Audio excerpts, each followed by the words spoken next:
ब्याज सहित दंड मिलेगा। अगर तुम्हें थोड़ा भी ये पता है कि भगवान है तो इतना समझ लो उनके वचन भी हैं, अवश्य में वो भोक्तव्यम कृतम कर्म शुभाशुभम, शुभ और अशुभ कर्मों का भोग भोगना पड़ता है। फिर माता पिता ये तो साक्षात भगवान है, इनके प्रति ऐसा ये कुछ भी बोले।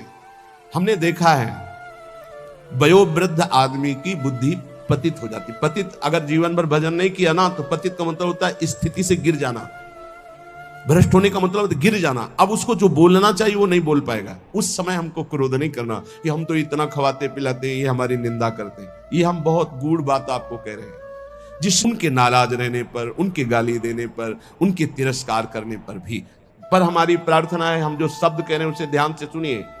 जो माता पिता असमर्थ हो चुके हैं, चलने फिरने लायक नहीं है, उनके वर्ताव और उनके कटु वचनों पर ध्यान न दिया जाए, उन्हें भगवान की तरह पूजन करके उनकी सेवा की जाए। जितने दिन जिए खूब मेहनत करके कमाओ, उनको खाओ पियो, कपड़ा लत्ता, सुखपूर्वक जीवन, तो तुम्हारा लोक और परलोक दोनों बन जाएगा।